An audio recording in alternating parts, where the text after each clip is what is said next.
అలాగే ఈ ఉత్పత్తి పద్ధతిలో జాతీయ ఆదాయం అనేది ఏ విధంగా కౌంట్ చేయబడటం జరుగుతుంది అని మనం ఒక సీక్వెన్స్లో చూస్తే ఇంకా మనకు సింపుల్గా అర్థమవుతుంది. ఉత్పత్తి పద్ధతి ఇప్పుడు చెప్పుకున్న అంశాలను మనం ఒక సీక్వెన్స్లో చూస్తే ఈజీగా అర్థమవుతుంది. ఇప్పుడు మనం ఏమనుకున్నాం, జీవీఓ అన్నాం. జీవీఓ అంటే గ్రాస్ వాల్యూ అవుట్పుట్. దీన్ని ఏమంటారు తెలుగులో? స్థూల కలుపబడిన ఉత్పత్తి అంటాం. సో స్థూల కలుపబడిన ఉత్పత్తి వచ్చింది. ఈ స్థూల కలుపబడిన ఉత్పత్తిని మనం ఏ విధంగా రాస్తున్నాం? స్థూల కలుపబడిన ఉత్పత్తిని ఏ విధంగా రాస్తున్నాం? జీవీఏ ప్లస్ మధ్యంతర వస్తువుల విలువ. ఈ రెండింటిని కలిపితే వచ్చేది జీవీఏ, గ్రాస్ వాల్యూ అవుట్పుట్. కాబట్టి ఈ గ్రాస్ వాల్యూ అవుట్పుట్లో నుండి ఇప్పుడు మధ్యంతర వస్తువులను తీసేద్దాం. మైనస్ మధ్యంతర వస్తువుల విలువ. ఈ జీఓయు నుండి మైనస్ మధ్యంతర వస్తువుల విలువను రిమూవ్ చేస్తే వచ్చేది జీవీఏ, గ్రాస్ వాల్యూ యాడెడ్. ఈ జీవీఏనే మనము జీడిపి, మార్కెట్ ప్రైసెస్ అని కూడా రాసుకోవచ్చు. జీవీఏనే gross domestic product at market prices అని రాసుకోవచ్చు. ఎందువలన ఈ ఉత్పత్తి చేయబడిన ఉత్పత్తి విలువను మార్కెట్ ధరలో మనం లెక్కించగా వచ్చిన విలువ అన్నమాట. సో అలా మార్కెట్ ధరల ఆధారంగా లెక్కించగా వచ్చిన విలువ గ్రాస్ వాల్యూ యాడెడ్గా మనకు వస్తుంది అనమాట. అందులో నుంచి ఇది మధ్యంతర వస్తువుల విలువను రిమూవ్ చేసి మిగిలిన క్వాంటిటీ ఏదైతే ఉంటుందో దానికి మనం మార్కెట్ ధరలతో హెచ్చించి ఇంత విలువ అని చెప్తున్నాం. కాబట్టి దాన్ని ఏమంటామంటే ఈ జీవీఓ గ్రాస్ వాల్యూ అవుట్పుట్లో నుండి మధ్యంతర వస్తువులను మనం రిమూవ్ చేయగా గ్రాస్ వాల్యూ యాడెడ్ వస్తుంది అన్నమాట. ఈ గ్రాస్ వాల్యూ యాడెడ్నే మనం gross domestic product market prices, ఎందుకంటే మార్కెట్ ధరల ఆధారంగా గణించాము కాబట్టి. సరే, జీడిపి. సో జీవీఏలో నుండి మరలా మనం ఏం చేస్తున్నాం? జీవీఏలో నుండి తరుగుదలను తీసేద్దాం. తరుగుదలను తీసేస్తే ఏమొస్తుందమ్మా? ఎన్విఏ వస్తుంది కదా. గ్రాస్ వాల్యూ యాడెడ్లో నుండి తరుగుదలను డీని తీసేస్తే ఏమొస్తుంది? నెట్ వాల్యూ యాడెడే కదా. సరే, నెట్ వాల్యూ యాడెడ్. ఈ నెట్ వాల్యూ యాడెడ్ మనం ఏ విధంగా రాస్తాం? ఇలా ఈ విధంగా కూడా రాసుకోవచ్చు కదా. ఎన్డిపి అని రాసుకోవచ్చు కదా. NDP market prices, net domestic product market prices అని రాసుకోవచ్చు కదా. అలా రాసుకోవచ్చు. అలాగే ఇంకా ఏ విధంగా రాసుకోవచ్చు? ఎన్విఏ మార్కెట్ ప్రైసెస్ నుండి మరలా మనము నికర పరోక్ష పన్నులు తీసేద్దాం.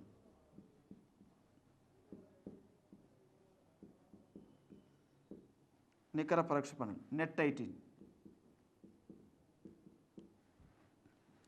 ఇది మార్కెట్ ప్రైసెస్లో నుండి నెట్ 18 తీసేద్దాం. నెట్ 18 తీసి ఏమొస్తుందమ్మా? Net value added factory cost వస్తుంది కదా. మార్కెట్ ప్రైసెస్లో నుండి నికర పరోక్ష పన్నులు నెట్ 18ని మనం రిమూవ్ చేస్తున్నాం. కాబట్టి ఏమొస్తుంది?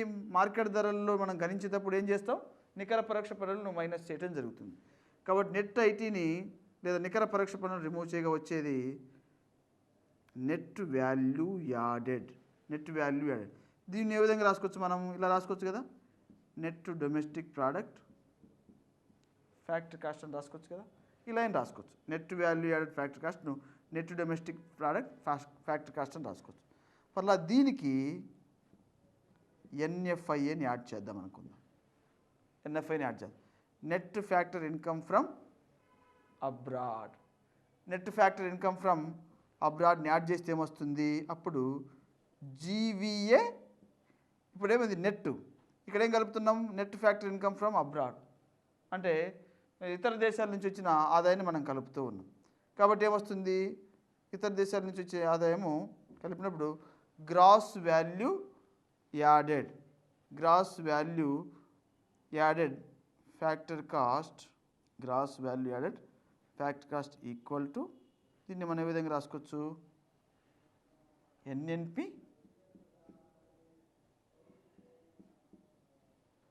ఫ్యాక్టర్ కాస్ట్ అని రాసుకోవచ్చు కదా. Net national product factor cost అని రాసుకోవచ్చు. GVA gross value added factor cost equal to net national product factor cost అని రాసుకోవచ్చు. ఈ net national product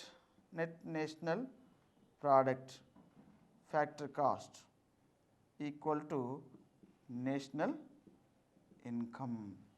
GVA factor cost అన్న net national product factor cost అన్న నేషనల్ ఇన్కమ్ లేదా జాతీయ ఆదాయంగా మనం గణించడం జరుగుతుంది. ఈ విధంగా ఉత్పత్తి పద్ధతిలో ఈ అంశాలన్నింటినీ మనం పొందుపరిచి ఇంత ఉత్పత్తి జరిగింది, ఇంత విలువ వచ్చింది దానికి అని చెప్పడం జరుగుతుంది. ఈ విధంగా జాతీయ ఆదాయం ఉత్పత్తి పద్ధతిలో మెజర్ చేయటం జరుగుతుంది.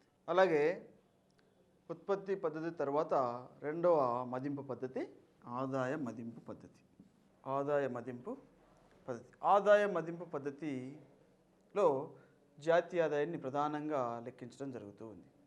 అంటే ప్రస్తుతం భారతదేశంలో జాతీయ ఆదాయాన్ని గణించే పద్ధతుల్లో ఇది చాలా అత్యంత ప్రధానమైనది. ఎక్కువ అంశాలను ఈ ఆదాయ మదింపు పద్ధతి ఆధారంగా గణించడం జరుగుతూ ఉంది అన్నమాట. ఏంటి ఆదాయ మదింపు పద్ధతి అంటే దేశంలో ఉత్పత్తిలో పాలు పంచుకున్న ఉత్పత్తి కారకాలకు లభించిన ఆదాయాలన్నింటినీ కలపగా వచ్చిన మొత్తం ఆదాయాన్నే ఆదాయ మదింపు పద్ధతి అంటాం. సో ఉత్పత్తిలో పాలు పంచుకునే కారకాలను మనం ఏమంటాం? ఉత్పత్తి కారకాలు అంటాం. అవేమున్నాయి? ఉత్పత్తి కారకాలు. ఈ ఉత్పత్తి కారకాలకు వచ్చిన మొత్తం ఆదాయాల్ని మనము మొత్తం జాతీయ ఆదాయంగా పేర్కొంటాం. సరే, ఉత్పత్తి కారకాలు ఏమున్నాయి? నెంబర్ 1 భూమి,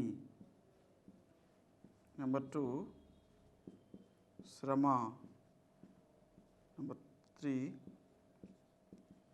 మూలధనం, వ్యవస్థాపన, సాంకేతిక పరిజ్ఞానం. సో వీటిని మనం ఉత్పత్తి కారకాలు అని పిలుస్తాం. సృష్టిలో ఏ ఉత్పత్తి చేయాలన్నా ఖచ్చితంగా ఇవి అవసరం. ఈవెన్ పెన్నును ఉత్పత్తి చేయాలన్నా కూడా ఈ ఉత్పత్తి కారకాలన్నీ అవసరం. చూడండి, ఉదాహరణకు పెన్ను మనం తీసుకుంటే పెన్నుకి రా మెటీరియల్ మనము భూమి నుంచి తీసుకుంటాం. అలాగే పెన్ను ఉత్పత్తి చేయాలంటే శ్రామికులు అవసరం. అలాగే పెన్ను ఉత్పత్తికి మూలధనం కూడా అవసరం. అలాగే పెన్ను ఉత్పత్తి చేసేందుకు ఒక వ్యక్తి ముందుకు రావాల్సి ఉంటుంది. వ్యవస్థాపన అవసరం, అతన్ని వ్యవస్థాపకుడు అంటాం. అలాగే సాంకేతిక పరిజ్ఞానం, పెన్నును చూసిన వెంటనే కొనాలనిపించాలి అంటే నాణ్యమైనదిగా తయారు చేయాలి అంటే ఏం అవసరం? సాంకేతిక పరిజ్ఞానం అవసరం. ఈ విధంగా ప్రతి ఉత్పత్తి కారకాల సహాయంతోనే మాత్రమే ఉత్పత్తి చేయడం జరుగుతుంది. సృష్టిలో ఏ వస్తువైనా ఉత్పత్తి చేయబడాలంటే ఖచ్చితంగా వీటిని ఉపయోగించాల్సిందే. అందుకే వీటిని ఫ్యాక్టర్స్ ఆఫ్ ప్రొడక్షన్, ఉత్పత్తి కారకాలు అంటారు. సరే, వీటిని ఉత్పత్తిలో వాడుకున్నందుకు మరి వీటికి రెమ్యునరేషన్ చెల్లించాలి కదా. ఆ రెమ్యునరేషన్ ఏమని చూద్దాం. భూమిని వాడుకున్నందుకు గాను భూమికి బాటకం చెల్లించాలి, దీన్ని రెంట్ అంటాం. అలాగే శ్రామికులను ఉపయోగించుకున్నందుకు గాను వారికి ఏం చెల్లించాలి? వేతనాలు చెల్లించాలి. అలాగే మూలధనాన్ని వాడుకున్నందుకు గాను ఏం చెల్లించాలి? వడ్డీని చెల్లించాలి. అలాగే వ్యవస్థాపకుడు దేన్ని ఉద్దేశించి వ్యవస్థాపన లేదా ఉత్పత్తి కార్యక్రమాన్ని ప్రారంభిస్తాడు?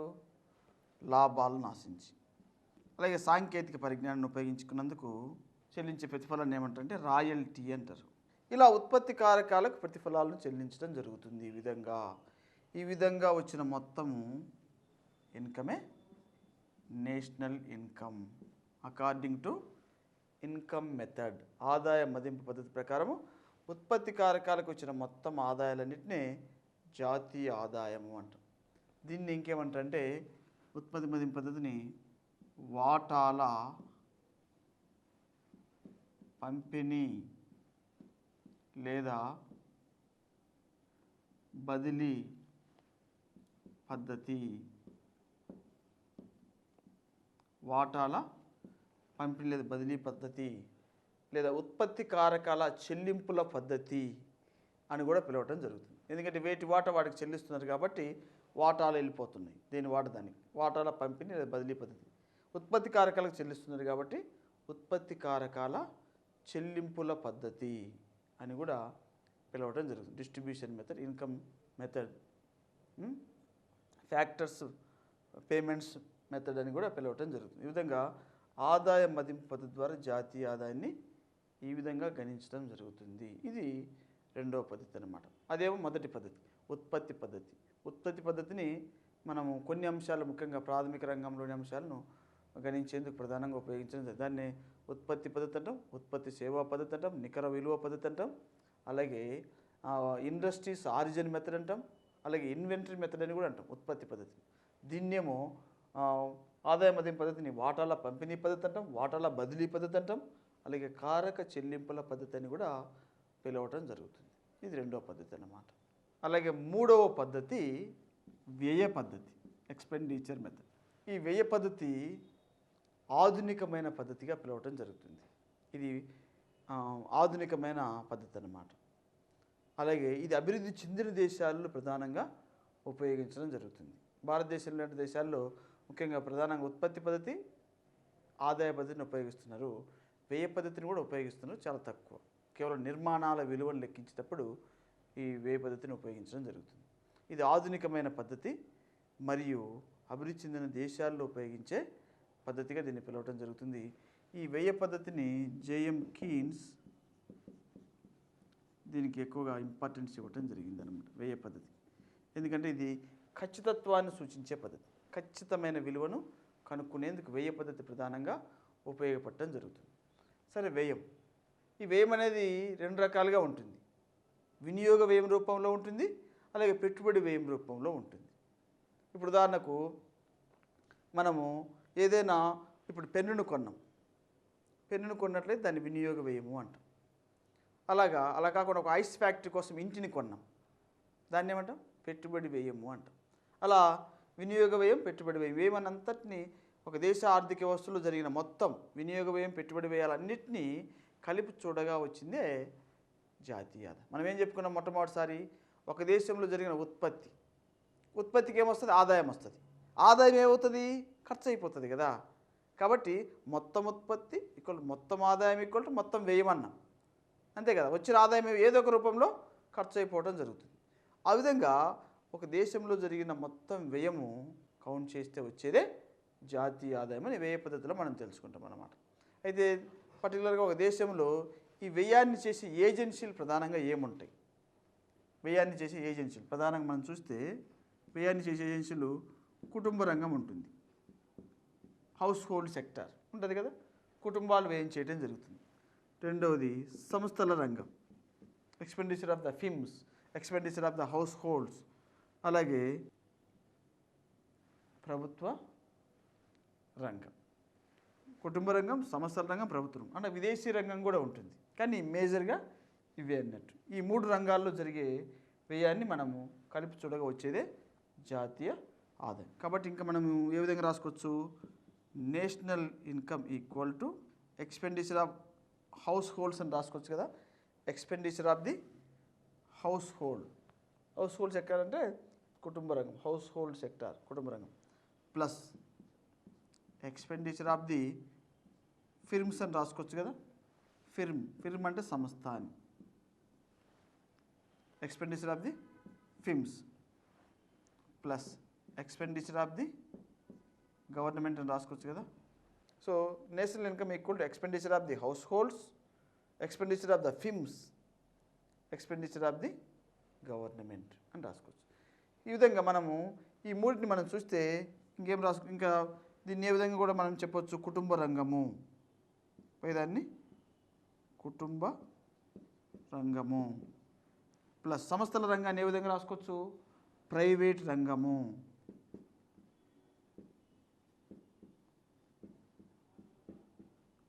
ప్లస్ ప్రభుత్వ రంగం గవర్నమెంట్ సెక్టర్. ఈ విధంగా కుటుంబ రంగం, ప్రైవేట్ రంగం, ప్రభుత్వ రంగంలో జరిగే మొత్తము వ్యయం ఏదైతే ఉందో దాన్ని కలిపి చూడగా వచ్చేదే జాతీయ ఆదాయంగా మనము చెప్పడం జరుగుతుంది. ఇది ఆధునికమైన విధానం అన్నమాట. ఈ విధంగా వ్యయం అనేది వినియోగ వ్యయం రూపంలో, పెట్టుబడి వ్యయం రూపంలో జరుగుతుంది. ఈ వ్యయం అంతటిని కలిపి చూస్తే వచ్చేదే జాతీయ ఆదాయం అన్నమాట. ఈ విధంగా జాతీయ ఆదాయాన్ని మనము ఉత్పత్తి పద్ధతి, ఆదాయ పద్ధతి, వ్యయ పద్ధతిలో మనము కౌంట్ చేయడం జరుగుతుంది. కాబట్టి మనం జాతీయ ఆదాయాన్ని ఏ విధంగా రాసుకోవచ్చు? ఒకసారి పూర్తి ఈక్వేషన్ రాసుకుందాం. జాతీయ ఆదాయాన్ని ఏ విధంగా రాసుకోవచ్చు? జాతీయ ఆదాయాన్ని ఏ విధంగా రాసుకోవచ్చు అంటే C plus I plus G plus X minus M plus NFIA net factor income from abroad R minus P రాసుకోవచ్చు కదా, ఎన్ఎఫ్ఐఏ ఆర్ మైనస్ పి. తర్వాత మైనస్ డి, తర్వాత మైనస్ నెట్ ఐటి. ఇదే టోటల్గా నేషనల్ ఇన్కమ్ యొక్క మొత్తం వివరణ అన్నమాట. ఈ విధంగా టోటల్గా నేషనల్ ఇన్కమ్ ఏంటంటే ఇది. మనం దీన్ని సింపుల్గా సింప్లిఫై చేసి రాసుకోవచ్చు. So C plus I plus G plus X minus M, దీన్ని ఏ విధంగా రాసుకోవచ్చు? C plus I plus G plus X minus M ఏ విధంగా రాసుకోవచ్చు? జీడిపి మార్కెట్ ప్రైసెస్కి రాసుకోవచ్చు కదా, జీడిపి మార్కెట్ ప్రైసెస్. ఈ జీడిపి మార్కెట్ ప్రైసెస్కు ఏం కలుపుతున్నారు? ఎన్ఎఫ్ఐఏ కలుపుతున్నారు ప్లస్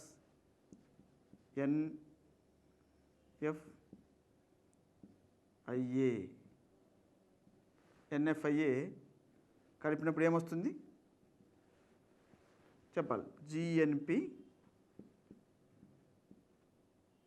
మార్కెట్ ప్రైసెస్ వస్తుంది కదా. GDP market prices, gross domestic product market ప్రైసెస్కు net factor income from abroad లేదా ఆర్ మైనస్ పిని కలిపితే gross national product at market price వస్తుంది కదా. మరి ఇందులో నుంచి ఏం తీస్తున్నారు? మైనస్, ఇందులో నుండి మైనస్ డిప్రిసియేషన్, తరుగుదల తీస్తున్నారు. తరుగుదల తీసేస్తే ఏమొస్తుంది? తరుగుదల తీస్తే జిఎన్పి మార్కెట్ ప్రైసెస్లో తరుగుదల తీసేస్తే ఎన్ఎన్పి మార్కెట్ ప్రైసెస్ వస్తుంది కదా. జిఎన్పి మార్కెట్ ప్రైసెస్లో నుండి తరుగుదల తీసేసి ఏమొస్తుంది? ఎన్ఎన్పి మార్కెట్ ప్రైసెస్ వస్తుంది.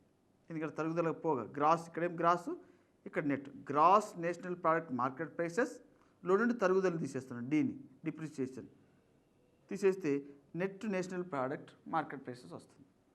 ఇందులో నుండి మరలా ఈ నెట్ నేషనల్ ప్రోడక్ట్ మార్కెట్ ప్రైసెస్లో నుండి ఇంకేం తీస్తున్నాం? మైనస్ నెట్ ఐటీ, నికర పరోక్ష పన్నులు తీసేస్తున్నాం. నికర పరోక్ష పన్నులు తీసేస్తే ఏమొస్తుంది? ఎన్ఎన్పి మార్కెట్ ప్రైసెస్లో నెట్ ఐటీని తీసేస్తే ఏమొస్తుంది? Net national product factory cost వస్తుంది కదా, నెట్ నేషనల్ ఫ్యాక్టరీ కాస్ట్ వస్తుంది. దీన్ని మనము నేషనల్ ఇన్కమ్గా పరిగణించడం జరుగుతుంది. జాగ్రత్తగా వినాలి. ఇప్పుడు దీని వరకు మనకు అర్థమైంది కాబట్టి దీన్ని మనం సింప్లిఫై చేసి రాస్తున్నాం. C plus I plus G plus X minus ఎంని జీడిపిగా రాసుకోవచ్చు, జీడిపి అట్ మార్కెట్ ప్రైసెస్. ఇందులో నుండి మనం ఏం కలుపుతున్నాం? దీనికి net factory income from abroad, ఇందుని కలుపుతున్నాం. దీన్ని కలిపితే ఏమొస్తుంది? జిఎన్పి మార్కెట్ ప్రైసెస్ వస్తుంది. ఈ జిఎన్పి మార్కెట్ ప్రైసెస్లో నుండి ఏం తీసేస్తున్నాం? తరుగుదలను తీసేస్తున్నాం. తరుగుదల తీసేస్తే net national product market prices వస్తుంది. ఈ నెట్ నేషనల్ మార్కెట్ ప్రైసెస్లో నుండి ఏం తీసేస్తున్నాం? నెట్ ఐటీ, నికర పరోక్ష పన్నులు తీసేస్తున్నాం. తీసేగా net national factor at factor cost equal to national income. National మనం ప్రీవియస్గా చెప్పాం, national income net national product market prices ఎందుకు మనము ఖచ్చితంగా జాతీయ ఆదాయంగా గణించడం లేదా ఖచ్చితంగా అది జాతీయ ఆదాయం చెప్పలేము అంటే, పరోక్ష పన్నులు ఒక్కోసారి పెరిగిపోవచ్చు. ఒకసారిగా పరోక్ష పన్నులు పెరిగిపోయినప్పుడు ఆ పరోక్ష పన్నులు పెరిగిన వాల్యూ ప్రకారం కౌంట్ చేస్తే ఆదాయం చాలా ఎక్కువగా కనిపించడం జరుగుతుంది. సో ధరలు పెరగడం వలన ఆదాయం పెరిగితే అది ఒరిజినల్గా ఆదాయం పెరిగినట్టు కాదు. అందువలన మనము ఈ ఫ్యాక్టర్ కాస్ట్నే తీసుకొని ఖచ్చితంగా ఇంత దేశంలో ఆదాయం జనించింది అని చెప్పడం జరుగుతుంది. దీన్నే మనం ఒరిజినల్గా జాతీయ ఆదాయం, net national product at factory cost is nothing but national జాతీయ ఆదాయంగా భావించడం జరుగుతుంది. ఇది మనం ఇంతవరకు జాతీయ ఆదాయం అనే కాన్సెప్ట్ గురించి తెలుసుకోవటం జరిగింది. అలాగే ఇప్పుడు మనం జాతీయ ఆదాయం వరకు చూసాం. తర్వాత మళ్ళీ మనకు కొన్ని కాన్సెప్ట్స్ ఉన్నాయి. ఇప్పుడు ప్రైవేట్ ఆదాయం చూద్దాం. సో జాతీయ ఆదాయం అంటే అర్థం ఏమిటంటే అది ప్రభుత్వ ఆదాయమైనా ప్రైవేట్ ఆదాయమైనా ఒకే మొత్తంగా చెప్తే అది జాతీయ ఆదాయం అవుతుంది. అయితే ప్రైవేట్ ఆదాయం ఏంటి అని మనం తెలుసుకునే ముందు ఈ ప్రైవేట్ ఆదాయాన్ని మనం తెలుసుకుంటున్నామంటే అర్థం ఏంటంటే ప్రభుత్వ ఆదాయం నుండి ప్రైవేట్ ఆదాయాన్ని డిఫర్ చేసి చూడటము అని అర్థం. సో జాతీయ ఆదాయం అంటే ప్రభుత్వ ఆదాయం ప్రైవేట్ ఆదాయం కలిపి జాతీయ ఆదాయం వస్తుంది. ఒక దేశంలో ఒక సంవత్సర కాలంలో ఉత్పత్తి అయిన అంతిమ వస్తు సేవల విలువను జాతీయ ఆదాయం అంటారు. ఇందులో ప్రభుత్వం యొక్క ఆదాయం ఏదైతే ఉంటుందో దాన్ని రిమూవ్ చేయగా వచ్చింది మిగిలినది ప్రైవేట్ ఆదాయం. కాబట్టి ప్రైవేట్ ఆదాయాన్ని మనం ఏ విధంగా కౌంట్ చేస్తామంటే ప్రైవేట్ ఆదాయం ఈక్వల్ టు నేషనల్ ఇన్కమ్, జాతీయ ఆదాయము లో నుండి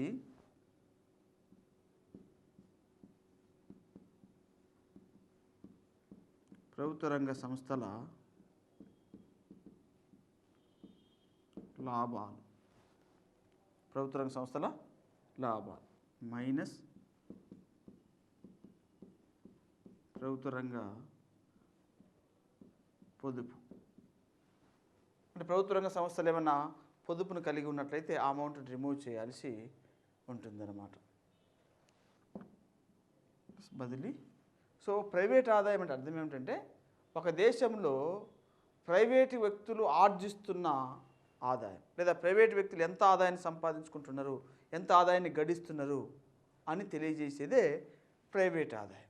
ఈ ప్రైవేట్ ఆదాయము మరి తెలుసుకోవాలంటే జాతీయ ఆదాయంలో నుండి ప్రభుత్వ రంగ సంస్థలకు వచ్చే లాభాలు అంటే ప్రభుత్వం గడి ఉదాహరణకు BHCL, NTPC, IOC, COL, GAIL, ONGC ఇలాంటి సంస్థలు లాభాలు గడిస్తున్నాయి. అది ప్రైవేట్ వ్యక్తుల ఆదాయం ఎట్లా అవుతుంది కాబట్టి దాన్ని రిమూవ్ చేస్తూ ఉన్నాం. అలాగే ప్రభుత్వ రంగ పొదుపు, ప్రభుత్వ రంగ సంస్థలు ఏమైనా అయితే పొదుపును కలిగి ఉన్నాయనుకోండి, సేవింగ్స్ కలిగి ఉన్నాయనుకోండి, ఆ అమౌంట్ కూడా రిమూవ్ చేయాలి. ఎందుకంటే అది ప్రైవేట్ వ్యక్తులది కాదు కాబట్టి, గవర్నమెంట్ ఇన్స్టిట్యూషన్ కాబట్టి.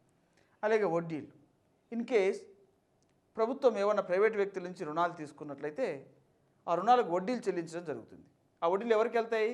ప్రైవేట్ వ్యక్తులకు వెళ్తాయి. కాబట్టి ప్రైవేట్ వ్యక్తులకు అది ఇన్కమ్ కాబట్టి వడ్డీలను యాడ్ చేయాల్సి ఉంటుంది.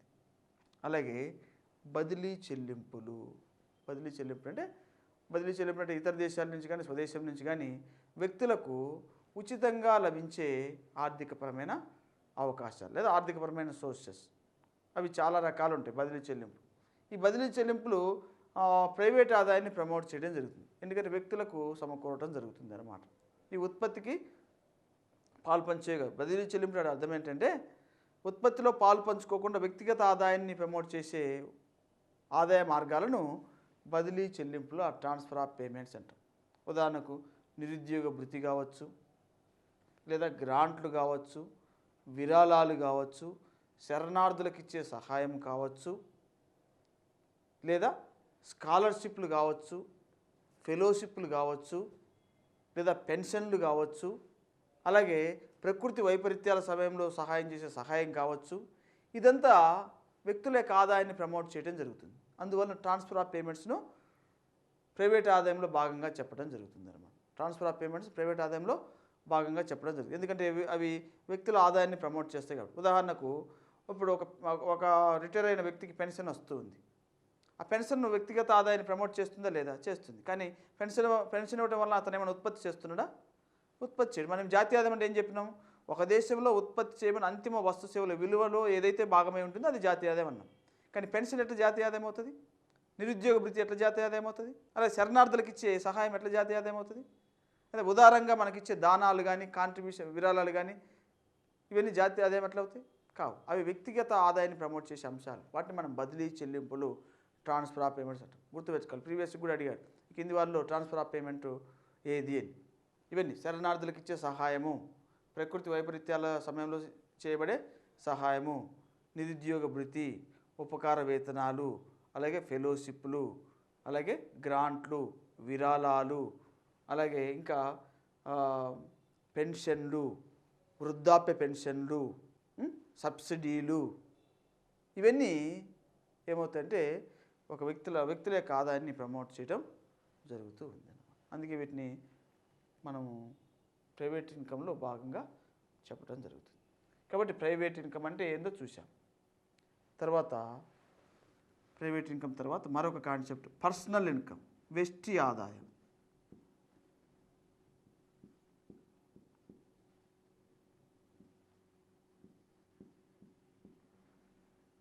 వెస్టి ఆదాయం.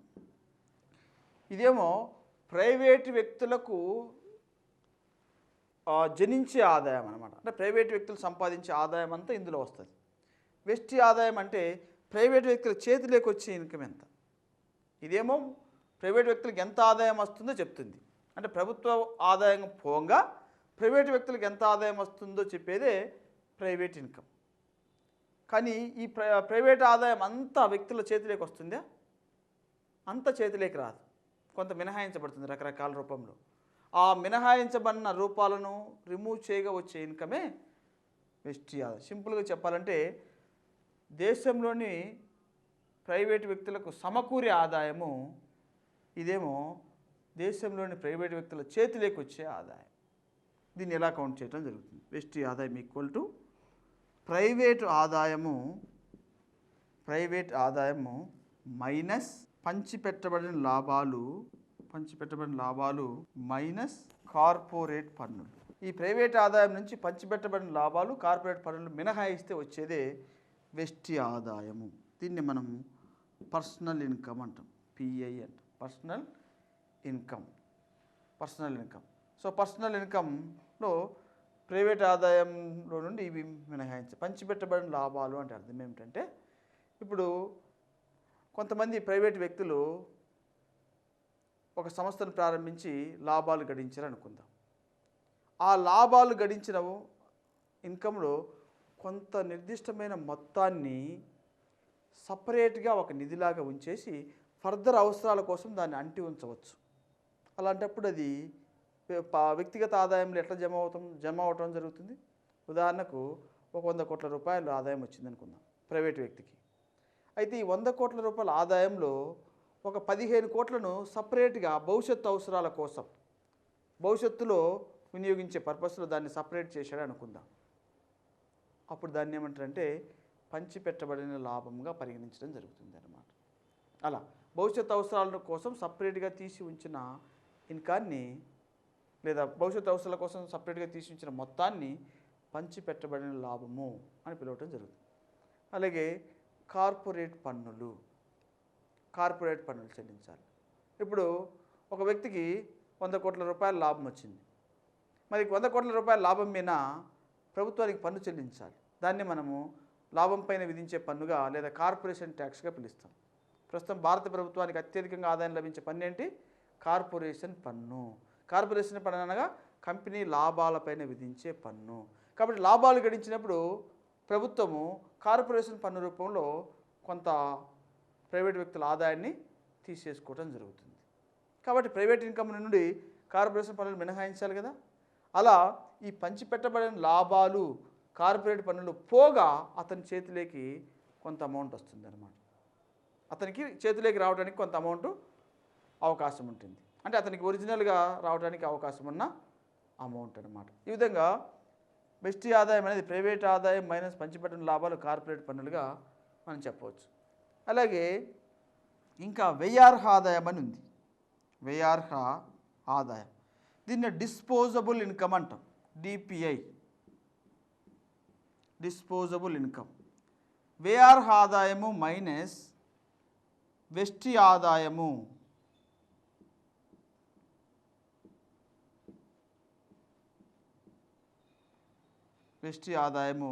మైనస్ వెస్టి పన్నులు.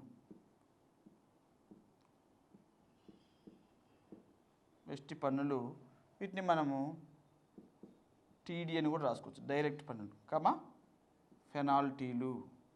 వ్యయార్హ ఆదాయం ఈక్వల్ టు వెస్టి ఆదాయము మైనస్ వెస్టి పన్నులు.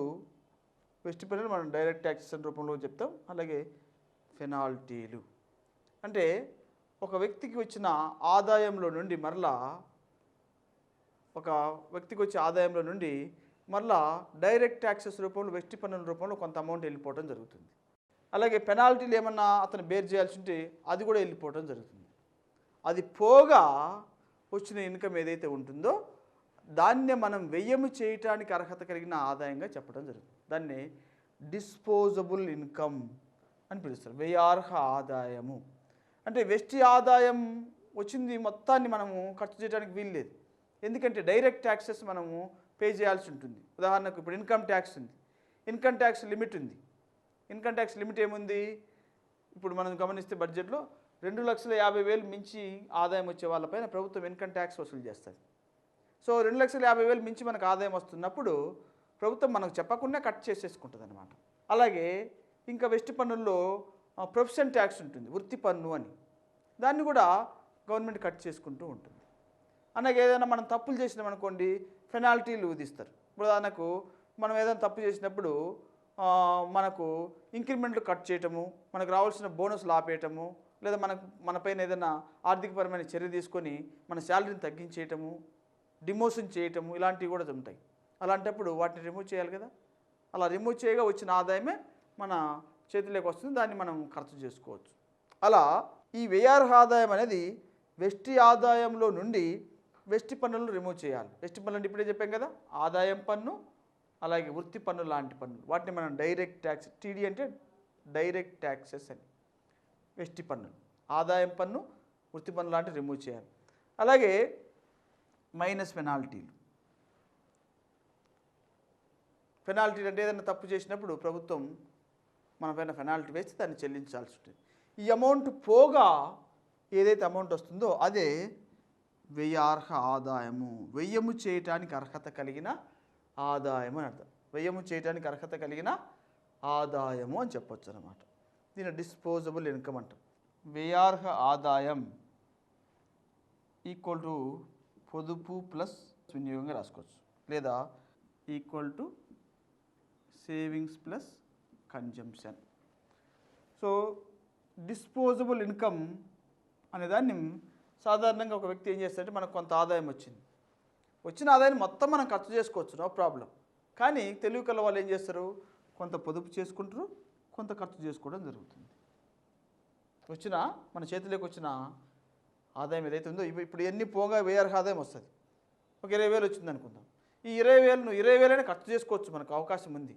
కానీ జనరల్గా ఏం చేస్తారు, ఆ 20,000లో ఒక 5,000 దాచుకొని ఒక 15,000 ఖర్చు చేసుకోవడం జరుగుతుంది. అలా డిస్పోజబుల్ ఇన్కమ్ను సేవింగ్స్ ప్లస్ కన్జంప్షన్ అని రాసుకోవచ్చు. లేదా సేవింగ్స్ ఈక్వల్ టు అన్నాడు. సేవింగ్స్ని ఎట్లా కనుక్కుంటామంటే డిపిఐ మైనస్ సి అని రాయొచ్చు కదా.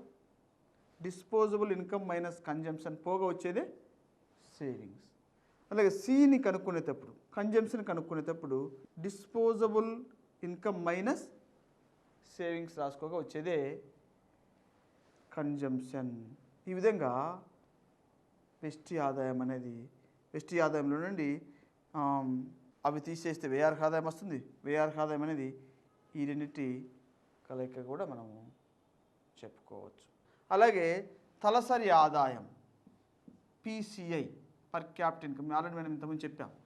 దేశంలో ఒక్కొక్క తలకి ఎంత ఆదాయం వస్తుంది అనే దాన్ని ఏ విధంగా కౌంట్ చేస్తాం? నేషనల్ ఇన్కమ్, జాతీయ ఆదాయం బై జనాభా. పర్ క్యాపిటల్ ఇన్కమ్, తలసరి ఆదాయం అని. పర్ క్యాపిటల్ ఇన్కమ్ అంటే తలసరి ఆదాయం. దీన్ని ఆ దేశానికి ఎంత ఆదాయం వస్తుంది సంవత్సరానికి, ఆ దేశంలో ఎంతమంది ప్రజలు ఉన్నారు ఆ సంవత్సరంలో, విభజించి వచ్చేదే తలసరి ఆదాయము. కాబట్టి ఈ కాన్సెప్ట్స్ అన్నీ కూడా ఇందులో మనం గమనిస్తాం. జాతీయ ఆదాయం, ప్రైవేట్ ఆదాయం, వెస్టి ఆదాయం, వ్యయార్హ ఆదాయం, తలసరి ఆదాయం, ఇలా ఈ కాన్సెప్ట్స్ అన్నిటిని మనము జాతీయ ఆదాయంలో నేర్చుకోవడం జరుగుతుంది. అలాగే ఇప్పుడు చెప్పిన కాన్సెప్ట్స్ అన్నిటిని మనము ఒక చిన్న టేబుల్ ఫామ్లో రాసేస్తే మనకి ఇంకా సింపుల్గా అర్థమవటం జరుగుతుంది. సో జాతీయ ఆదాయాన్ని మనము జీడిపి మార్కెట్ ప్రైసెస్లో చెప్తాం. Gross domestic product. ఈ గ్రాస్ డొమెస్టిక్ ప్రోడక్ట్కు మనం ఎన్ఎఫ్ఐఏని యాడ్ చేసామనుకుందాం. ఈ టేబుల్ బాగా గమనిస్తే మనకు సింపుల్గా అర్థమవటం జరుగుతుంది. గ్రాస్ డొమెస్టిక్ ప్రోడక్ట్, స్థూల దేశీయ ఉత్పత్తి. దీనికి ఎన్ఎఫ్ఐని యాడ్ చేస్తే ఏమొస్తుంది? ఎన్ఎఫ్ఐని యాడ్ చేస్తే జిఎన్పి మార్కెట్ ప్రైసెస్ వస్తుంది అన్నమాట. జీడిపి మార్కెట్ ప్రైస్కి ఎన్ఎఫ్ఐని యాడ్ చేస్తే ఏమొస్తుంది? జిఎన్పి మార్కెట్ ప్రైసెస్ వస్తుంది. దీనికి తరుగుదలను తీసేద్దాం అనుకుందాం. తరుగుదల తీసేస్తే ఏమొస్తుంది నెట్ నేషనల్ ప్రోడక్ట్ వస్తుంది కదా, net national product market price వస్తుంది. ఓకే, ఈ నెట్ నేషనల్ ప్రోడక్ట్ మార్కెట్ ప్రైస్లో నుండి మరలా నెట్ ఐటీ తీసేద్దాం. Net IT indirect taxes. Net IT అంటే ఇండైరెక్ట్ ట్యాక్స్ తీసేసి ఏమొస్తుంది ఎన్ఎన్పి ఫ్యాక్టరీ కాస్ట్ వస్తుంది కదా. Net national product minus net ఐటీని తీసేస్తే ఏమొస్తుంది net national product factory cost వస్తుంది. దీన్ని మనము ఒరిజినల్గా నేషనల్ ఇన్కమ్ అని కూడా పిలుస్తామని చెప్పాం. జాతీయ ఆదాయంగా పిలుస్తాం. మరి ఇందులో నుండి మైనస్ గవర్నమెంట్ ప్రాఫిట్స్, అలాగే government savings plus interest plus transfer of payments. So ఈ నెట్ నేషనల్ ప్రోడక్ట్ ఫ్యాక్టరీ కాస్ట్ల నుండి గవర్నమెంట్ ప్రాఫిట్స్, ప్రభుత్వ రంగ సంస్థలకు లభిస్తున్న లాభాలను రిమూవ్ చేస్తాం. అలాగే ప్రభుత్వ రంగ సంస్థలు చేస్తున్న పొదుపును రిమూవ్ చేస్తాం. అలాగే ప్రభుత్వ రంగము ప్రైవేటు వ్యక్తుల నుంచి రుణాలు కింద తీసుకున్నట్టయితే వారికి చెల్లించే వడ్డీలను ఏం చేయాలా యాడ్ చేస్తున్నాం. అలాగే ట్రాన్స్ఫర్ ఆఫ్ పేమెంట్స్, బదిలీ చెల్లింపులను ఇప్పుడే చెప్పాం. ఈ బదిలీ చెల్లింపులను యాడ్ చేస్తే ఏమొస్తుందంటే ప్రైవేట్ ఇన్కమ్ వస్తుంది అన్నమాట. సో ఇవి తీసేసి ఇవి రిమూవ్ చేస్తే ప్రైవేట్ ఇన్కమ్ వస్తుంది. అంటే దేశంలో ఉన్న ప్రైవేట్ వ్యక్తులకు లభించే ఆదాయం అన్నమాట. సరే, ఈ ప్రైవేట్ ఇన్కంలో నుండి అన్డిస్ట్రిబ్యూటెడ్ ప్రాఫిట్స్ మరియు కార్పొరేషన్ ట్యాక్సెస్ను రిమూవ్ చేశారనుకుందాం. అప్పుడు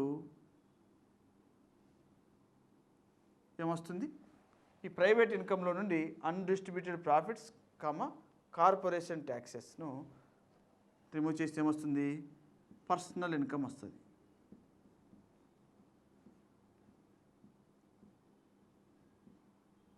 దీన్ని మనం పిఐ పర్సనల్ ఇన్కమ్ పిఐ అని కూడా పిలవడం జరుగుతుంది. Personal income. ఓకే, ఈ పర్సనల్ ఇన్కంలో నుండి మైనస్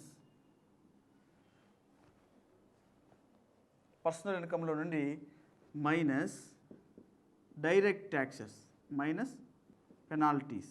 పర్సనల్ ఇన్కంలో నుండి లేదా వెస్టీ ఆదాయం నుండి డైరెక్ట్ ట్యాక్సెస్ ఇప్పుడే చెప్పాం కదా, ఆదాయం పన్ను, వృత్తి పన్ను లాంటివి తీసేసి వాటితో పాటు ఏమైనా పెనాల్టీని విధించబడి ఉంటే ఆ పెనాల్టీని కూడా చెల్లించాల్సి ఉంటుంది. కాబట్టి వాటిని కూడా రిమూవ్ చేస్తే వచ్చేదేంటి డిస్పోజబుల్ ఇన్కమ్. ఈ డిస్పోజబుల్ ఇన్కమ్ మనం ఏ విధంగా రాసుకోవచ్చని చెప్పాము, కన్జంప్షన్ ప్లస్ సేవింగ్స్ అని రాసుకోవచ్చని చెప్పాము. అలాగే డిస్పోజబుల్ ఇన్కమ్ నుండి సీని మినహాయిస్తే సేవింగ్స్ వస్తుంది. అలాగే డిస్పోజబుల్ ఇన్కమ్ నుండి ఎస్ని మినహాయిస్తే ఏమొస్తుంది కన్జంప్షన్ వస్తుంది. అంటే మొత్తం అంతా వినియోగం చేయబడటం జరుగుతుంది. ఈ విధంగా మనము ఈ జాతీయ ఆదాయాన్ని ఈ టేబుల్ ఫామ్లో మొత్తం వివరించుకోవచ్చు. గమనించాలి, జాతీయ ఆదాయం GDP at market prices, gross domestic product at market prices. దీనికి net factory income from abroad R-P అని కూడా అంటామని చెప్పాం. దీన్ని రిసీట్స్ పేమెంట్స్, ఒక దేశం నుంచి వచ్చే రిసీట్స్ ఆదాయము, ఒక దేశానికి చేసే చెల్లింపు పేమెంట్స్. దాన్ని మనం net factory income from abroad అంటాం, నికర విదేశీ కారక ఆదాయం అంటాం. సో దీనికి ఇది యాడ్ చేస్తే ఏమొస్తుంది GNP మార్కెట్ ప్రైసెస్ వస్తుంది.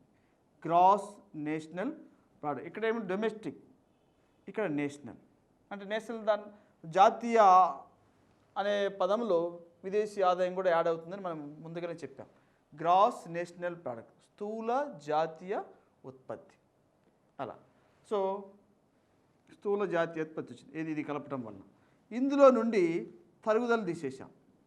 తరుగుదల తీసేస్తే ఏమొచ్చింది తరుగుదల, గ్రాస్లో నుండి తరుగుదల తీసేస్తే ఏమొస్తుంది నెట్ వస్తుంది. అని ఒకటే కొండ గుర్తు. నెట్ అంటే అర్థం ఏంటంటే అందులో తరుగుదల తీసివేయబడింది అని. నికరా కొండ గుర్తు ఏంటంటే నికరా అని కనిపించింది అనుకోండి, అది తరుగుదల చేత మినహాయించబడింది, తరుగుదలను రిమూవ్ చేయబడింది అని అర్థం అన్నమాట. Net national product market prices. ఇందులో నుండి మరలా నెట్ నేషనల్ మార్కెట్ ప్రైసెస్లో నుండి నెట్ ఐటీ మనం ఏం చెప్పాము, పరోక్ష పన్నులు మైనస్ సబ్సిడీలు అని చెప్పాం. పరోక్ష పన్నుల్లోని సబ్సిడీలు మినహాయించగా వచ్చేదే నెట్ ఐటీ. నికరంగా పరోక్ష పన్నుల్లో నుండి సబ్సిడీలు మినహాయించగా వచ్చిన దాన్ని నెట్ ఐటీ. దాన్ని మినహాయిస్తే వచ్చేది ఏంటి? Factor cost. A factor cost? Net national product minus net IT equal to net national product factor cost అని చెప్పాం. మనం ఇంతకుముందే చెప్పాం, మార్కెట్ ధరల్లో పరోక్ష పన్నులు యాడ్ అవుతాయి, అలాగే సబ్సిడీలు మినహాయించబడతాయి. కారక ధరల్లో పరోక్ష పన్నులు మినహాయించబడతాయి, సబ్సిడీలు యాడ్ అవుతాయి అని చెప్పాం. సో అలా పరోక్ష పన్నులకు సబ్సిడీలకు మధ్య ఉన్న వ్యత్యాసం ఏదైతే ఉంటుందో ఆ విలువను నెట్ ఐటీ అంటాం. కాబట్టి మార్కెట్ ప్రైసెస్లో పరోక్ష పన్నులు యాడ్ అయి ఉంటాయి కాబట్టి దాంట్లో నుండి ఆ పరోక్ష పన్నులు ఎంతైతే ఉందో ఆ యొక్క వాల్యూ దాన్ని మినహాయించక వచ్చేదే factor cost. NNP factor cost, లేదా దీన్ని మనం ఒరిజినల్గా నేషనల్ ఇన్కమ్, జాతీయ ఆదాయం అంటాం. ఈ జాతీయ ఆదాయం అనేది ఇప్పుడు net national product or national income factor cost equal to nothing but జాతీయ ఆదాయం. జాతీయ ఆదాయం అంటే ఏంటి? ప్రైవేట్ ఆదాయము, పబ్లిక్ ఆదాయం. ప్రైవేట్ వ్యక్తుల ఆదాయము, ప్రభుత్వ రంగ ఆదాయం రెండింటిని కలిపి చెప్తే దాన్ని జాతీయ ఆదాయం అంటాం. మరి ఇప్పుడు ప్రైవేట్ వ్యక్తుల ఆదాయమే కనుక్కోవాలి కాబట్టి జాతీయ ఆదాయముల నుండి ఏం చేయాలి? ఈ జాతీయ ఆదాయముల నుండి ప్రభుత్వ రంగానికి వచ్చే ప్రాఫిట్స్, ప్రభుత్వ రంగానికి వచ్చే లాభాలు, ప్రభుత్వ రంగ సంస్థల లాభాలు కావచ్చు, ఇతరత్ర ప్రభుత్వ రంగం చేసే సేవింగ్స్ కావచ్చు, గవర్నమెంట్కి వచ్చే టోటల్ ఇన్కమ్ అనమాట, వాటిని మైనస్ చేయాలి. ఇది ప్రైవేట్ ఇన్కమ్ తెలుసుకోవాలంటే. అలాగే ప్రైవేట్ వ్యక్తులకు అడిషనల్గా సమకూరే ఇన్కమ్, ప్రభుత్వ రంగం ప్రైవేట్ వ్యక్తుల నుంచి ఏమైనా రుణాలు తీసుకున్నట్లయితే ఆ రుణాలపైన వడ్డీ ఇవ్వడం జరుగుతుంది ఆ వ్యక్తులకు, అది వారికి ఇన్కమ్గా పరిణమించడం జరుగుతుంది కాబట్టి దీన్ని ప్లస్ చేశాం. అలాగే ట్రాన్స్ఫర్ ఆఫ్ పేమెంట్స్, బదిలీ చెల్లింపులు ఇప్పుడే చెప్పాం కదా. బదిలీ చెల్లింపులు అనేది ప్రైవేట్ ఇన్కాన్ని ప్రమోట్ చేస్తాయి. ఏమున్నాయి? పెన్షన్లు, నిరుద్యోగ భృతి, ఉపకార వేతనాలు, అలాగే వృద్ధాప్య పెన్షన్లు, రాయితీలు, గ్రాంట్లు, విరాళాలు, ఇవన్నీ కూడా వ్యక్తుల యొక్క ఆదాయాన్ని ప్రమోట్ చేస్తాయి కాబట్టి పర్సనల్ ఇన్కంలో వాటిని యాడ్ చేయడం జరుగుతుంది. సరే, ఇది ప్రైవేట్ ఇన్కంలో యాడ్ చేయడం జరుగుతుంది. ఇది ప్రైవేట్ ఇన్కమ్ అన్నమాట. ఈ ప్రైవేట్ ఇన్కమ్ అంటే ప్రైవేటు వ్యక్తులకు వచ్చే ఆదాయం, తీసుకునే ఆదాయం కాదు. ప్రైవేట్ వ్యక్తులకు ఎంతైతే ఆదాయం వస్తుందో దాన్ని సూచించేది ప్రైవేట్ ఇన్కమ్. కానీ పర్సనల్ ఇన్కమ్ అంటే ప్రైవేట్ వ్యక్తులు తీసుకునే ఆదాయం. ప్రైవేట్ వ్యక్తులు తీసుకునే ఆదాయం ఎలా వస్తుంది? ప్రైవేట్ ఇన్కంలో నుండి అన్డిస్ట్రిబ్యూటెడ్ ప్రాఫిట్స్ను రిమూవ్ చేస్తే, అలాగే కార్పొరేషన్ ట్యాక్స్ను రిమూవ్ చేస్తే వచ్చేదే పర్సనల్ ఇన్కమ్. ఇప్పుడే చెప్పాం కదా, 100 కోట్లు వస్తుంది అనుకోండి, 100 కోట్లలో ఒక 15 కోట్లు భవిష్యత్తు అవసరాల కోసం సపరేట్గా ఫండ్గా పెట్టేశారు. అలాగే కార్పొరేషన్ ట్యాక్స్ను ప్రపోర్షన్ ప్రకారం గవర్నమెంట్కి కట్టేసేసారు. ఇంకా రిమైనింగ్ ఉన్నది వారికి వచ్చే పర్సనల్ ఇన్కమ్. ఇది వెస్టి ఆదాయం అంటాం. ఈ వెస్టి ఆదాయంలో కూడా మరలా ఒరిజినల్గా జోబులోకి వచ్చే ఇన్కమ్ ఎంత అని చూస్తే, ఈ వెస్టి ఆదాయం లేదా పర్సనల్ ఇన్కంలో నుండి డైరెక్ట్ ట్యాక్సెస్ అంటే ఆదాయం పన్ను, వృత్తి పన్ను లాంటివి మినహాయించేసి, అలాగే పెనాల్టీలు ఏమైనా విధించబడి ఉంటే ఆ పెనాల్టీలు కూడా చెల్లించేస్తే ఒరిజినల్గా జేబులోకి వచ్చే ఆదాయము డిస్పోజబుల్ ఇన్కమ్, వ్యయార్హ ఆదాయము అంటాం. ఈ వ్యయార్హ ఆదాయాన్ని ఒక వ్యక్తి మొత్తమైన ఖర్చు చేసేయచ్చు, లేదా కొంత వ్యయం చేసి కొంత పొదుపుగా ఉంచుకోవచ్చు. కాబట్టి వ్యయార్హ ఆదాయాన్ని C+Sగా మనం C+Sగా రాశాం. అయితే ఈ వ్యయార్హ ఆదాయంలో ఉదాహరణకు కొంత వినియోగించాడు అనుకుందాం, ఇంకా పోగా ఏమొస్తుంది? సేవింగ్స్ వస్తుంది. వీటిని పర్సనల్ సేవింగ్స్ అంటాం. అలాగే ఈ వ్యయార్హ ఆదాయంలో నుండి కొంత పొదుపు చేశాడు అనుకుందాం, అది మినహాయి వ్యక్తిగత వినియోగము అని పిలవటం జరుగుతుంది. ఈ విధంగా నేషనల్ ఇన్కంలోని కాన్సెప్ట్స్ను మనం ఈ విధంగా డివైడ్ చేసుకుంటూ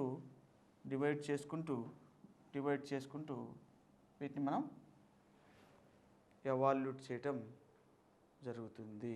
దీన్ని మనం జాతీయ ఆదాయం సంబంధించిన సంపూర్ణ వివరణగా చెప్పుకోవచ్చు. ఈ టేబుల్ అర్థమైతే మనకు కాన్సెప్ట్ అంతా అర్థమైపోవడం జరుగుతుంది. సో ఇప్పటి వరకు మనము ఈ జాతీయ ఆదాయం అనే కాన్సెప్ట్లో ఉన్న వివిధ అంశాల గురించి చూసాం. అయితే ఈ జాతీయ ఆదాయాన్ని కౌంట్ చేయాల్సిన ఆవశ్యకత ఏముంది అని ఒకసారి మనం పరిశీలిస్తే, జాతీయ ఆదాయాన్ని ఎందుకు కౌంట్ చేయడం జరుగుతుంది? జాతీయ ఆదాయాన్ని కౌంట్ చేయాల్సిన ఆవశ్యకత ఏంటంటే అసలు ఒక దేశంలో సంవత్సరానికి ఎంత వృద్ధి జరుగుతుంది అని తెలుసుకోవాలంటే ఖచ్చితంగా జాతీయ ఆదాయాన్ని ఎప్పటికప్పుడు కౌంట్ చేయాల్సి ఉంటుంది. అంటే వృద్ధి రేటును ఎప్పటికప్పుడు తెలుసుకోవడానికి వీలవటం జరుగుతుంది. ఈ వృద్ధి రేటు కూడా ఎలా, పారిశ్రామిక రంగంలో ఎంత వృద్ధి రేటు జరిగింది, ప్రాథమిక రంగంలో ఎంత వృద్ధి రేటు జరిగింది, వ్యవసాయ రంగంలో ఎంత వృద్ధి రేటు జరిగింది, అలాగే ఉత్పత్తి రంగంలో ఎంత వృద్ధి రేటు జరిగింది, సేవా రంగంలో ఎంత వృద్ధి రేటు జరిగింది, ఇట్లా రంగాల వారిగా ప్రాథమిక రంగం, ద్వితీయ రంగం, తృతీయ రంగంలో ఎంత వృద్ధి జరిగింది, ఆ రంగాలు ఉపరంగాలు, వ్యవసాయ రంగంలో ఎంత వృద్ధి జరిగింది, ఉత్పత్తి రంగంలో ఎంత వృద్ధి జరిగింది, రవాణా సమాచారంలో ఎంత వృద్ధి జరిగింది, సాఫ్ట్వేర్ సర్వీసులో ఎంత వృద్ధి జరిగింది, ఇవన్నీ ఎప్పటికప్పుడు తెలుసుకోవడం ద్వారా ఏమవుతుందంటే తర్వాత విధానాల రూపకల్పనకు వీలవటం జరుగుతుంది అన్నమాట. అంటే ఫర్దర్లో ప్రభుత్వం ఎటువంటి విధానాలను రూపొందించి దేశాన్ని ఆర్థికంగా అభివృద్ధి పదంలో ముందుకు తీసుకెళ్లాలనో ఈ జాతీయ ఆదాయ అంచనాలను బట్టి ముందుకెళ్ళటానికి అవకాశం అనేది ఉంటుందన్నమాట. అలాగే పంచవర్ష ప్రణాళికల రూపకల్పన కూడా జాతీయ ఆదాయ అంచనాలను బట్టి జరుగుతుంది అన్నమాట. జాతీయ ఆదాయంలో ఉన్న ఆ యొక్క డాటాను బేస్ చేసుకొని పంచవర్ష ప్రణాళికల్లో టార్గెట్స్ నిర్ణయించి ఇంకా ఫర్దర్లో ఏ రంగం వెనుకబడింది తెలుసుకొని ఆ రంగాన్ని అభివృద్ధి చేయటం, ఆ రంగానికి కావాల్సిన ఎటువంటి వస్తువులు సదుపాయాలు సమకూర్చాలో వాటిని డిటర్మైన్ చేయటం, ఈ విధంగా పంచవర్ష ప్రణాళికలను ఎఫెక్టివ్గా దేశంలో ముందుకు నడిపించాలంటే మన దేశ యొక్క ఆర్థిక స్థితి అనేది ఎప్పటికప్పుడు తెలియాల్సి ఉంటుంది అన్నమాట. కాబట్టి దేశం యొక్క ఆర్థిక స్థితిగతులను ఎప్పటికప్పుడు తెలుసుకోవడానికి జాతీయ ఆదాయం ఉపయోగపడుతుంది. ఆ ఆర్థిక స్థితులకు అనుగుణంగా ప్రణాళిక రచన చేసి ఆ ప్రణాళికను ముందుకు తీసుకెళ్లేందుకు వీలవటం జరుగుతుంది. అలాగే ఆదాయ అసమానతలు తెలుసుకోవచ్చు. ఆదాయ అసమానతలను తెలుసుకోవడానికి జాతీయ ఆదాయ అంచనాలు ప్రధానంగా ఉపయోగపడటం జరుగుతుంది అన్నమాట. దేశంలో ధనిక పేద వ్యత్యాసాలను తెలుసుకునేందుకు, అలాగే ఆదాయ వ్యత్యాసాలు ఏ విధంగా ఉన్నాయి తెలుసుకునేందుకు అవకాశం ఉంటుంది. తద్వారా ఆదాయ అసమానతలను ఓవర్కమ్ చేసే విధంగా ప్రభుత్వం ఎలా ముందుకెళ్లాలనో ఈ యొక్క జాతీయ ఆదాయ అంచనాల ప్రకారం అవకాశం అనేది ఉంటుంది అన్నమాట. అలాగే ప్రజల జీవన ప్రమాణం తెలుసుకోవడానికి వీలవటం జరుగుతుంది. స్టాండ్ ఆఫ్ లివింగ్, ప్రజలకు జీవన ప్రమాణం ఎలా ఉంది అనేది తెలుసుకోవడానికి జాతీయ ఆదాయ అంచనాలను ప్రధానంగా తోడ్పడటం జరుగుతుంది అన్నమాట. అంతేకాకుండా దేశంలో ఈ యొక్క వనరుల లభ్యత ఏ విధంగా ఉంది, వాటి యొక్క ఉపయోగిత ఏ విధంగా ఉందో కూడా జాతీయ ఆదాయ అంచనాలు బట్టి తెలుసుకోవచ్చు. వనరులు లభ్యమవుతున్నాయి, వాటిని ఎంత మనము ఆప్టిమం ఉపయోగిస్తున్నాం, వాటి ద్వారా ఎంత అభివృద్ధి జరిగింది, ఫర్దర్లో వాటిని ఇంకా ఏ విధంగా అభివృద్ధి పదంలో వినియోగించుకోవచ్చు, ఈ విషయాలన్నింటినీ ఆకలింపు చేసుకునేందుకు జాతీయ ఆదాయ అంచనాలని ప్రధానంగా తోడ్పడటం జరుగుతుంది. టోటల్గా ఒక దేశం యొక్క సమగ్ర ఆర్థిక స్థితిని పరిశోధించేందుకు ఆర్థిక స్థితిగతులన్నీ తెలుసుకునేందుకు జాతీయ ఆదాయ అంచనాలు ఉపయోగపడి తద్వారా దేశాన్ని ఆర్థిక పదంలో విజయవంతంగా అభివృద్ధి దిశలో నడిపించేందుకు ఒక నిర్మాణాత్మకమైన కార్యాచరణను చేపట్టే అవకాశం అనేది జాతీయ ఆదాయ అంచనాల ద్వారా సమకూరటం జరుగుతుందన్నమాట. అయితే ఈ జాతీయ ఆదాయం గణించేటప్పుడు మనం కొన్ని అంశాలను కలపాల్సి ఉంటుంది, కొన్ని అంశాలను మినహాయించాల్సి ఉంటుంది. వాటిని కూడా మనము సపరేట్గా తెలుసుకోవాల్సి ఉంటుంది. జాతీయ ఆదాయాన్ని గణించేటప్పుడు కలుపబడేవి ఏంటివి? జాతీయ ఆదాయాన్ని గణించేటప్పుడు కలుపబడేవి ఏమున్నాయి? పర్టికులర్గా కలుపబడేవి ఏమన్నాయంటే, ఒకటి అంతిమ వస్తు సేవల విలువ, సొంత వినియోగం కూడా జాతీయ ఆదాయంలో యాడ్ అవ్వటం జరుగుతుంది. ఉదాహరణకు ఒక రైతు 100 బస్తాల ధాన్యం పండించాడు. ఆ 100 బస్తాల్లో 50 బస్తాలు తను ఉపయోగించుకున్నాడు సొంత వినియోగానికి, 50 బస్తాలు మాత్రం మార్కెట్లో అమ్ముకోవటం జరిగింది. కానీ జాతీయ ఆదాయంలో గణించేటప్పుడు తను ఉపయోగించుకున్న 50 బస్తాల ధాన్యం వినియోగాన్ని కూడా కౌంట్ చేయడం జరుగుతుంది. ఎందుకంటే 100 బస్తాలు అతను పండించాడు, 100 బస్తాలు అతను ఉత్పత్తి చేశాడు అనేది జాతీయ ఆదాయంలో కౌంట్ అవ్వడం జరుగుతుంది. 50 బస్తాలు తను సొంతంగా వినియోగించుకున్న అది కౌంట్ చేస్తేనే ఒరిజినల్గా ఎంత ఉత్పత్తి జరిగింది అని తెలియటం జరుగుతుంది, లేకుంటే తెలియదు అనమాట. అందువలన సొంత వినియోగాన్ని కూడా జాతీయ ఆదాయంలో కలపడం జరుగుతుంది అనమాట. నూతన నిర్మాణాల వాల్యూ, నూతనంగా ఏమైనా కన్స్ట్రక్షన్స్ చేపట్టినట్లయితే నూతనంగా వాటి విలువను యాడ్ చేయటం జరుగుతుంది. అలాగే నూతన యంత్రాల కొనుగోలు, నూతనంగా యంత్రాలు కొనుగోలు చేసినట్లయితే వాటి యొక్క విలువను కూడా ఇందులో యాడ్ చేయటం జరుగుతుంది అన్నమాట. అలాగే అప్రకటిత వ్యయాలు. అప్రకటిత వ్యయాలు అంటే అర్థం ఏమిటంటే ఒక సొంత ఉత్పత్తి కారకాల యజమాని ఉత్పత్తి కారకాలకు చెల్లించే ప్రతిఫలాలను కూడా ఇందులో యాడ్ చేయడం జరుగుతుంది. అంటే సొంతానికి వినియోగించిన ఉత్పత్తి కారకాలకు కూడా చేసే చెల్లింపుల విలువ ఇందులో యాడ్ అవ్వటం జరుగుతుంది. అంటే ఒక సొంత యజమాని ఉత్పత్తి కారకాలు తనే కలిగి ఉన్నట్టు తన ఇంట్లోనే ఉత్పత్తి చేశాడు, మరి వాటికి రెమ్యునరేషన్ అయితే వెళ్తుంది కదా, ఆ రెమ్యునరేషన్ చెల్లించబడే ఆ విలువను అప్రకటిత వ్యయాలుగా పిలవటం జరుగుతుంది. అంటే సొంత యజమాని ఉత్పత్తి కారకాలకు చేసే చెల్లింపుల విలువను కూడా జాతీయ ఆదాయంలో కౌంట్ చేయడం జరుగుతుంది. అలా చెల్లించబడే వాటిని అప్రకటిత వ్యయాలు. షేర్లు, డిబెంచర్లు, బాండ్స్ వాల్యూ జాతీయ ఆదాయంలో కౌంట్ చేయడం జరుగుతుంది. వీటిని కన్నా తర్వాత అమ్ముతే మినహాయించబడుతుంది, కానీ ఈ షేర్స్, డిబెంచర్స్ మరియు బాండ్స్ యొక్క ప్రస్తుతం యొక్క విలువ మాత్రం కౌంట్ అవ్వడం జరుగుతుంది. వాటిని అమ్మకం చేపట్టిన తర్వాత వాటి యొక్క విలువను జాతీయ ఆదాయంలో నుండి రిమూవ్ చేయడం జరుగుతుంది అన్నమాట. ఈ విధంగా ఈ అంశాలను ప్రధానంగా జాతీయ ఆదాయంలో పర్టికులర్గా కలపటం జరుగుతుంది. కాబట్టి ఇప్పుడు మన క్వశ్చన్స్ ఏ విధంగా అడుగుతాయంటే జాతీయ ఆదాయంలో కలుపబడే ఈ కింది అంశాలు అంటాడు. జాతీయ ఆదాయంలో కలుపబడే ఈ కింది అంశాలని ఆప్షన్ ఏ సొంత వినియోగము, ఆప్షన్ బి అప్రకటిత వ్యయాలు, ఆప్షన్ సి ఏమడుగుతాయంటే ఇంకోటి నూతన నిర్మాణాల విలువ, ఆప్షన్ డి బ్లాక్ మనీ, లేదా ఆప్షన్ డి గృహిణి సేవలు, లేదా ఆప్షన్ డి మధ్యంతర వస్తువుల విలువ అంటాడు. ఇట్లా అడుగుతాడు అన్నమాట. జాతీయ ఆదాయంలో కలపబడే అంశాలు సొంత వినియోగము, అప్రకటిత వ్యయాలు, అలాగే నూతన నిర్మాణాల విలువ, నూతన యంత్రాల విలువ కలపబడే అంశాలు. క్వశ్చన్ ఏ విధంగా అడుగుతాడు, కలపబడేవేంటివి, కలపబడనివి ఏంటి అని అడుగుతాడు. సో ఈ కింది వాటిలో జాతీయ ఆదాయంలో కలపబడేవి అని సొంత వినియోగము, అప్రకటిత వ్యయాలు, నూతన యంత్రాల విలువ, ఆప్షన్ డి పైవన్నీ అంటాడు. ఆన్సర్ పైవన్నీ రాయాలి. అలా కాకుండా ఆప్షన్ డి ఏమంటుందంటే మధ్యంతర వస్తువుల విలువ. ఈ కింది వాటిలో జాతీయ ఆదాయంలో కలపబడనిది అని అడిగి ఈ మూడు ఇచ్చి సొంత వినియోగం, అప్రకటిత వ్యయాలు, నూతన యంత్రాల విలువ, ఆప్షన్ డి మధ్యంతర వస్తువుల విలువ అంటాడు. కలపబడనిది ఆన్సర్ ఏంటంటే మధ్యంతర వస్తువుల విలువను జాతీయ ఆదాయంలో కలపరు. దాన్ని ఆన్సర్గా మనం ఫైండ్ అవుట్ చేయాల్సి ఉంటుంది. అలాగే కలుపబడనివి ఏంటి, ఇప్పుడు మనం కలుపబడేవి చూసాం.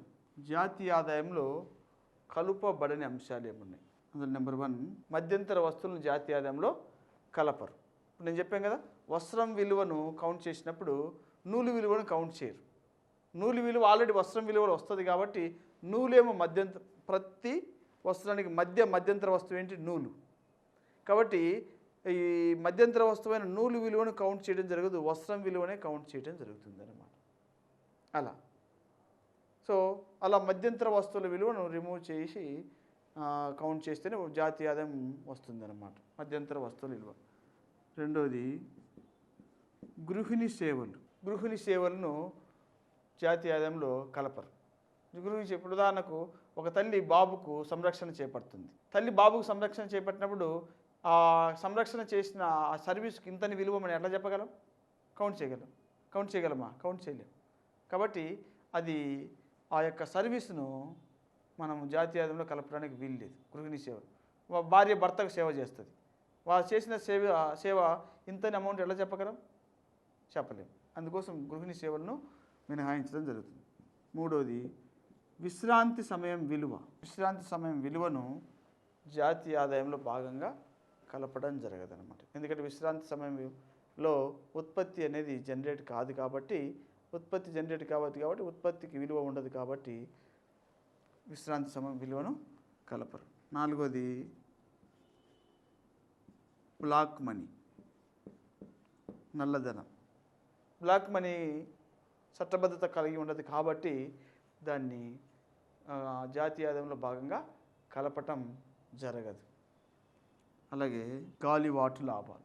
గాలివాటు లాభాలంటే ఉదాహరణకు ఈ బెట్టింగ్, లాటరీల ద్వారా, జూదం ద్వారా, గుర్ర పందాలు లాంటి వాటి ద్వారా, బహుమతుల ద్వారా వచ్చే ఇన్కమ్ ఏదైతే ఉందో వాటి ఆ ఆదాయాలను జాతీయ ఆదాయంలో కలపడం జరుగుతుంది. వాటిని గాలివాటు లాభాలు అంటారు. షేర్స్, బాండ్స్, డిబెంచర్ వీటి యొక్క అమ్మకం విలువను జాతీయ ఆదాయంలో కౌంట్ చేయడం జరగదు. అంటే వీటిని డిఫరెంట్ పర్సన్స్కి అమ్ముకోవడం జరుగుతుంది. అలా అమ్మకం చేయబడిన తర్వాత వచ్చే విలువను ఇందులో కౌంట్ చేయరు. ఏకపక్ష బదిలీలు.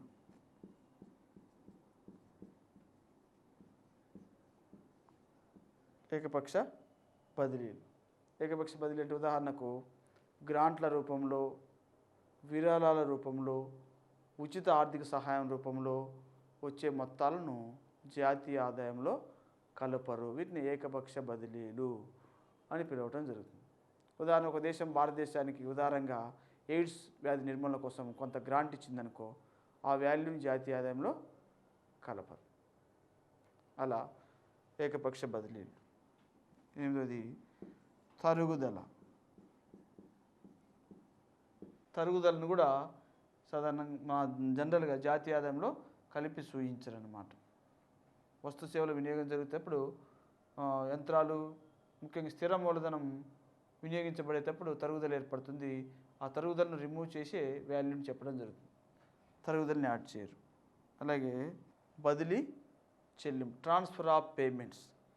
బదిలీ చెల్లింపులను జాతీయ ఆదాయంలో భాగంగా కలిపి చూపరు. ఇది ఇంపార్టెంట్. ప్రీవియస్గా కూడా క్వశ్చన్ అడగడం జరిగింది. వెస్టి ఆదాయంలో లేదా ప్రైవేట్ ఆదాయంలో ఉండి జాతీయ ఆదాయంలో ఉండనిది ఏంటి అని. ఇది వెస్టి ఆదాయంలో ఉంటుంది, జాతీయ ఆదాయంలో మాత్రం బదిలీ చెల్లింపులు. ఇప్పుడే మనం చెప్పుకున్నాం కదా, ఈ బదిలీ చెల్లింపులు అనేవి వెస్టి ఆదాయాన్ని లేదా ప్రైవేట్ ఆదాయాన్ని పెంచుతాయి. అంటే ఒక ప్రైవేట్ వ్యక్తి యొక్క ఆదాయాన్ని ఈ బదిలీ చెల్లింపులు పెంచుతాయి. ఏ విధంగా? ఉదాహరణకు నిరుద్యోగ భృతి వస్తుంది ఒక అతనికి, అది అతని ఆదాయాన్ని పెంచడం జరుగుతుంది. అలాగే ఉపకార వేతనాలు, ఫెలోషిప్లు, వృద్ధాప్య పెన్షన్లు, అలాగే ఇంకా సాధారణ పదవి విరమణ చేసిన ఉద్యోగ పెన్షన్లు, శరణార్థులకు ఇచ్చే సహాయము, ప్రకృతి వైపరీత్యాల సమయంలో ఇచ్చే సహాయము, అలాగే గ్రాంట్లు, విరాళాలు, ఇటువంటి పర్టికులర్ ఇన్కమ్ అంతా జాతీయ ఆదాయంలో కలపబడదు. కానీ వెస్టి ఆదాయంలో, ప్రైవేట్ ఆదాయంలో ఈ బదిలీ చెల్లింపులు అనేవి కలపబడటం జరుగుతుంది అని మనము గుర్తుంచుకోవాలి. ఈ విధంగా వీటన్నిటిని జాతీయ ఆదాయంలో నుండి మినహాయించి చూపడం జరుగుతుంది. ఇవి పోగా రిమైనింగ్ వాటిని, అలాగే సెకండ్ హ్యాండ్ రెండవ రకం వస్తువుల విలువ, సెకండ్ హ్యాండ్ గుడ్స్ వాల్యూ, రెండవ రకం వస్తువుల విలువ, సెకండ్ హ్యాండ్ గుడ్స్ వాల్యూను జాతీయ ఆదాయంలో కలపరు. ఉదాహరణకు బైక్ ఉత్పత్తి చేయబడినప్పుడు దాని వాల్యూ కౌంట్ అవుతుంది. అలా ఉత్పత్తి చేయబడిన తర్వాత దాన్ని మరలా సెకండ్ సేల్ చేసేటప్పుడు ఆల్రెడీ వాల్యూ కౌంట్ అయి ఉంటుంది కాబట్టి తరుగుదలను మాత్రం తీసేయడం జరుగుతుంది. బ్యాక్ వాల్యూ, ఆ తరుగుదల పోగా దాని యొక్క వాల్యూ కౌంట్ చేయడం జరుగుతుంది. కానీ దాన్ని మరలా సెకండ్ సారి దాన్ని మార్కెటింగ్ చేసినప్పుడు లేదా అమ్మినప్పుడు వచ్చిన విలువను జాతీయ ఆదాయంలో భాగంగా చెప్పరన్నమాట. కానీ ఈ సెకండ్ హ్యాండ్ గూడ్స్ను డీల్ చేసే ఏజెంట్స్ కమిషన్ మాత్రం యాడ్ చేయడం జరుగుతుంది. సెకండ్ హ్యాండ్ గూడ్స్ యొక్క వాల్యూను జాతీయ ఆదాయంలో కలపడం జరగదు. రెండో రకం వస్తువుల విలువను కలపడం జరగదు. ఈ విధంగా వీటన్నిటిని జాతీయ ఆదాయం నుండి మినహాయించే అంశాలుగా చెప్పడం జరుగుతుంది. క్వశ్చన్ ఏ విధంగా అడుగుతుంటే, ఈ కింది వాన్లో జాతీయ ఆదాయం నుండి మినహాయించే అంశాలు ఏంటి అని అడుగుతాడు. అందులో ఇస్తాడు మధ్యంతర వస్తువులు, బ్లాక్ మనీ, గాలివాటు లాభాలు, మరొకటి సొంత వినియోగము అంటాడు. జాతీయ ఆదాయం నుండి మినహాయించబడని అంశము అంటాడు. జాతీయ ఆదాయం నుంచి మినహాయించబడిన అంశం ఏంటి? సొంత వినియోగం. అది జాతీయ ఆదాయంలో యాడ్ అవటం జరుగుతుంది. ఇవన్నీ జాతీయ ఆదాయంలో మినహాయించబడటం జరుగుతుంది. లేదా జాతీయ ఆదాయంలో మినహాయించబడే కింది అంశాలు అంటాడు. రెండో రకం వస్తువుల విలువ, బదిలీ చెల్లింపులు, అలాగే ఏకపక్ష బదిలీలు పైవన్నీ అంటాడు. అట్లా కూడా క్వశ్చన్ అడగడం జరుగుతుంది అన్నమాట. పై 1 అన్నప్పుడు పై 1ని ఆన్సర్ చేయాల్సి ఉంటుంది. ఈ విధంగా జాతీయ ఆదాయాన్ని జాతీయ ఆదాయంలో కొన్ని అంశాలను యాడ్ చేయడం జరుగుతుంది, కొన్ని అంశాలను ఎలిమినేట్ చేయడం జరుగుతుంది. కాబట్టి జాతీయ ఆదాయంలో మినహాయించబడే ఈ అంశాలన్నింటినీ మనం ఈ విధంగా పేర్కొనడం జరుగుతుంది.